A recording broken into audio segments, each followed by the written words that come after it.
Welcome to another episode of Reflections of a CEO. In today's episode, I go over if you are a CEO or a founder of an agency and you're looking at your business and things are starting to break, what should you do? How do you grow your business? How do you scale it? What should you personally do? And what is your role in that growth? And that's what I'm going to cover today. Hope you enjoy it. Okay, so in the last episode of Reflections of a CEO, I covered a topic that's meant to be a part one of a part two. So if you haven't listened to that episode, you will get value just from this one alone. But if you listen to that one, you'll have a bit more context. But I'll do a quick little summary. Long story short is that there's essentially three really big systems that a service business or an agency has. It's the new business system, the production system, and the back office system. And if you're joining me by audio, right, imagine that there's three balls. Those systems are three balls, and they're all flat, horizontal. And what happens over time is, as your business grows, is that one ball may go vertical faster than another ball, and so then you have an imbalance. And when you have an imbalance, things start breaking. So your job as the designer of this is to make sure that those balls are growing as fast as each other and that the balance is maintained so that things run really smoothly. Because when the balls are imbalanced, stuff starts breaking. For example, if sales is growing faster than your production system has evolved, you won't be able to handle all the new sales, right? So we went into depth on the last episode on that. But in this episode, what I want to talk about, right, is if you are the CEO or the founder or co-founder or running an agency and you're feeling things are starting to break, what do you do, right? Well, first is to understand you need to understand how the machine and the system works, right? So step one is listen to that previous podcast. Or maybe this little brief recap helped explain it, but realize that you need to take a step back, and it's just a machine. Think of the business like a machine, and there's a bunch of systems in it, right? So if you take a 10,000 foot view of it and you say, okay, if I understand that there's a new business system, there's a production system, and there's a back office system, when things are breaking, where is it happening? Is there an imbalance? Right, so you start identifying, oh yeah, you know what? We've had too much new sales come in, and that's what's led to our production quality being poor because we're understaffed and we don't know how to handle 10 projects at once. We only know how to handle 3 projects at once, right, or whatever it is, right? But first you need to diagnose like the root cause of this problem, right? Because it's not just, oh wow, we have too many sales. No. You don't have too many sales. It's the issue is that you haven't evolved your production system enough to handle it, right? Or whatever it is, right? But you want to really deep dive down into the root cause. But then it also begs the question: well, where do I spend my time, right? How do I adjust my actions over time? And what you want to do as a CEO and the founder is continue to look at. Right, because oftentimes things are breaking because you haven't grown enough. You haven't scaled out of your business, right? You need to look at your business and say, hey, how do I replace myself? That's a question that is constant, that I'm constantly asking, is how do I remove myself from this thing, right? How do what is the biggest bottleneck and how am I blocking things?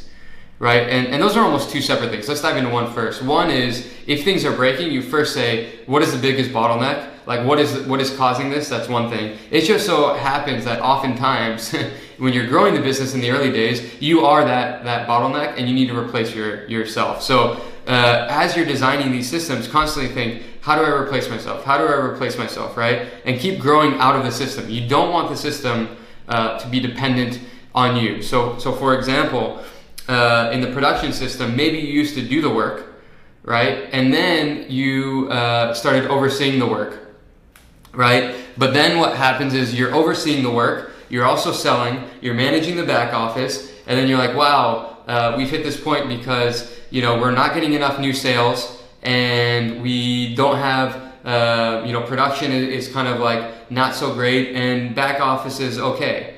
And then when you look at the system, you're like, wait a second, it's because I'm doing a ton of jobs, right? So then you think, okay, I need to replace myself, right? And so instead of you overseeing any of the production, you need to fire yourself from that, hire someone else to either oversee it, or have your, someone from your current staff do it, and then you focus on a new segment, right? And then once you get that up and running, you're designing it, and you remove yourself again. So it's a constant game of building and then replacing yourself, building, replacing yourself, and moving up the kind of chain, so that, because your job as the CEO is to design the system. It's not to work in the system, unless you want to, but then someone else needs to design the system. You can't do both, right? So if something is breaking, one is look at the system and see if it's something that you can adjust and need to adapt. But in the early days, oftentimes it's you as a CEO that needs to adapt. And your job is to design that and then fire yourself,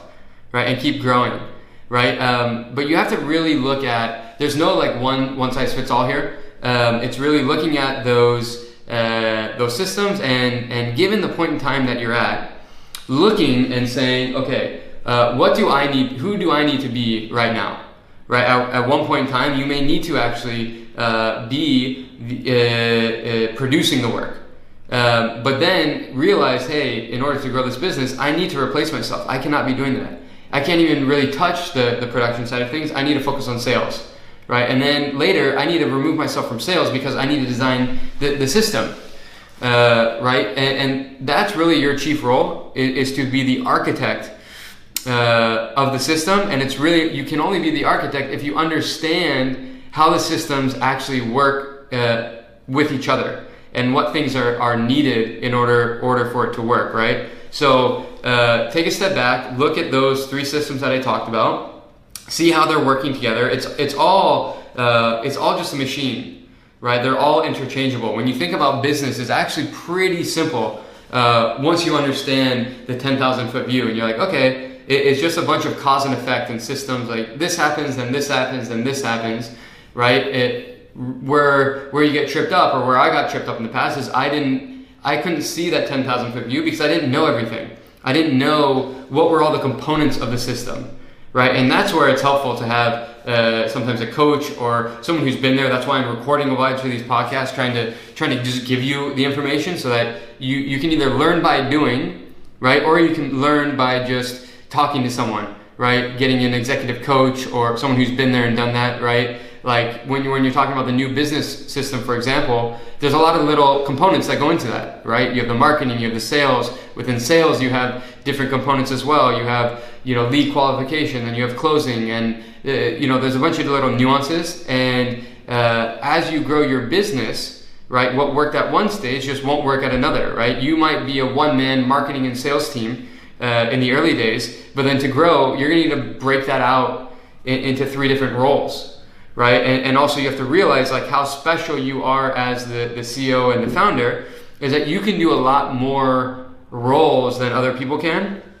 in the sense that, like, yes, you could do the production work, you could do the sales work, you could do the back office work, you could do a lot of these things probably, and that's actually to your detriment, because you then might be expecting other people to do that.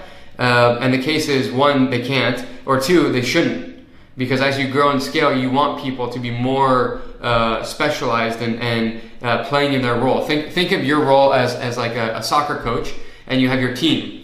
You have to build the strategy and the formation, and then you put people in place, and you're watching it, and you're making adjustments, right? So as the CEO, if things are breaking, look at the system.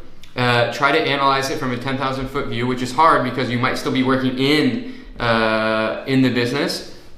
Really take a deep look and see, like, where are you the bottleneck? Where are you spending your time, and where should you be spending your time? And then make adjustments. If you're wondering, like, hey, where should you actually be spending your time as a CEO? It basically evolves over time, right? Day one, you were probably doing a lot of the work, right? That's a lot of agencies start because the founders are like the work and they're doing the work. But then as you grow, then you go from doing the work to then managing the work, right? And then you go from managing the work to then just selling the work, and then you go from selling the work to then just working on the long-term vision and strategy, right? And there's these different levels, right, along the way, and these different roles that you kind of play. But your goal, right, or someone, right, it has to be one of the founders' goals, right, is to be just the designer of the system, the architect, so to speak, of the system, and eventually you'll just be in that role, right, where you're designing it. If you don't want to do that, that's okay. Someone has to do it though, right? And so you kind of progress over time to kind of this higher level, which is different than kind of working in the business. That's what I like to just call it working on the business. People have said this, I'm not the first one to say it. It's just that's an easy way for me to define it. Working on the business is really defining, really creating that machine, right? Some people mistake working on the business with managing projects or selling or things that are not directly billable, but those are not on the business. That's still in the business. You're just in the business. Whenever you're working in one of those systems, right, the new business system, the production system, or the back office system, if you're doing any of that work, you are in the business still. When you are on the business, you are taking a step back and you're designing those systems, right? When you're designing the system, you are working on the business. When you are doing any of the tasks that you have designed, you are in the business, right? That's an easy way to look at it. So, if things are breaking, just look at that. Think about who are the people you need, right? Oftentimes it's a people problem. You're looking at the system, you're like, things are breaking. Why? Hey, our quality of work has dropped. Why is that? Do we need to add a manager? Do we need to actually have better people? Like, there's so many things that it could be, so it's hard to just like blanket diagnose it. But you really want to see where you're spending your time, right? And your time, right? More and more, as the CEO, your job is to design the system, and make sure you don't run out of money, and oftentimes that means like make sure you don't run out of money because you're selling, right? Don't take your eye off that, right? And if you look at those three systems, again, new business, production, back office, what you'll find is that if you start replacing yourself, the new business system is the last one you want to replace yourself from, right? Because if you replace yourself from the new business system, you will die unless you have someone else who can really do it. But that's typically what I found. You start with replace yourself from the production and the back office, right? You can find people to do those things, right? But if you replace yourself from the sales, and the new business one, this is a tough one for some agency owners that they're starting out. Well, I don't like sales, or I don't like that, right? Then your agency is going to die, right? So you as a CEO, like, you need to always, in my opinion, as you're progressing, you take on the most difficult, most risky role as you grow, right? So when you started out, you were doing the work, then you replaced yourself, then you replaced yourself from the back office, and then you replace yourself from the sales side. But that's the last one that you should replace yourself from, because your job as a CEO is to not run out of money, and to not run out of money, you need to be selling, right? So definitely, don't replace yourself unless you like have someone that you figure that out, but don't just leave that without it being really down pat. Otherwise, the business is at risk of dying. And so in general, you don't want to remove yourself too prematurely. And this is where it's a difficult balance. You don't want to remove yourself too prematurely, but you also don't want to stay too long, because then you can't grow. It's not going to be perfect. You're going to leave and things are going to start breaking a little bit. That's fine. Then you adjust, right? You need to make sure you're keeping an eye on everything, right? Not micromanaging, keeping an eye. Sometimes things need to break, right? And then people need to learn. You can't do everything for them. You have to let people learn and fall, right? The trick is knowing, are they going to do something, or something going to happen that's going to kill the business? If so, don't let it happen, right? But, over time, you have to let go of things, and things are going to break, and then they're going to have to learn, right? Otherwise, all you do is you create a culture of everyone just comes to you for everything, and you can never actually remove yourself, and you don't have something that works without you, right? But anyways, back to the part about sales. Yeah, sales is probably the last thing you want to take your eye off, right? And then once you can replace yourself from there, then you can really just focus on long-term strategy stuff. You'll always be selling naturally as a CEO, just you won't be the only one kind of doing it. So look at those systems, right? What you don't want is a leaky bucket, right? Where sales is growing, production is not growing as fast, so then you're losing customers, and then new business comes in, you lose customers, and so like you can never grow your revenue.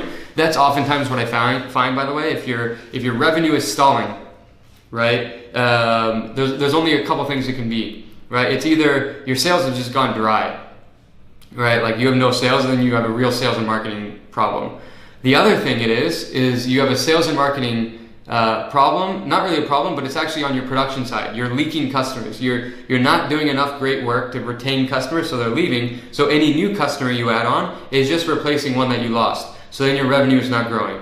That's generally why revenue doesn't grow. It's one of those two things. Your sales and marketing engine isn't working, or the production system, isn't working as well as it should. Right.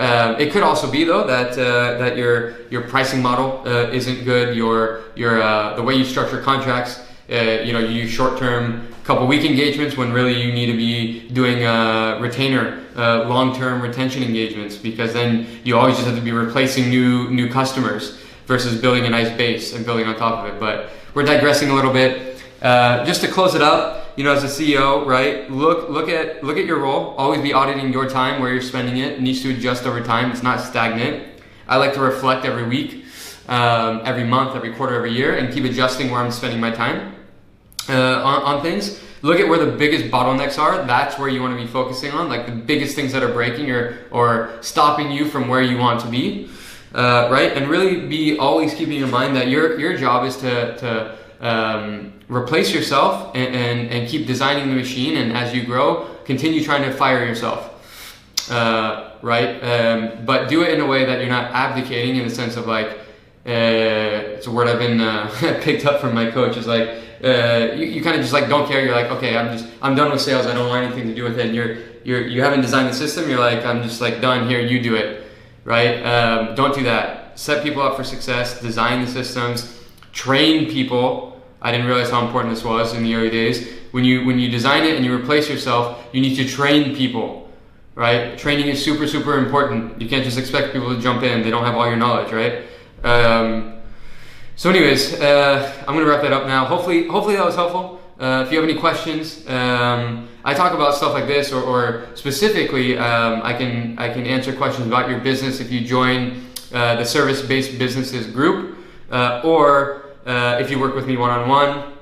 I'm only taking on a few people at a time. That's a very limited thing because I get more hands-on with your business, but the service-based businesses group is $100 a month. You join. I'll probably be raising the price soon, but that's a Slack group where you can go in, you can ask me specific questions about this type of stuff, or you can work with me one-on-one, message me about that. Pricing's more than $100 a month.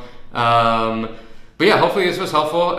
If you know someone who is a CEO of an agency, of running an agency, that you think this would be helpful for, please share it. Trying to help as many people as possible with this information, so that you all can avoid a lot of pitfalls that I went through. All right, that's it for this episode of Reflections of a CEO. I hope to see you all next time.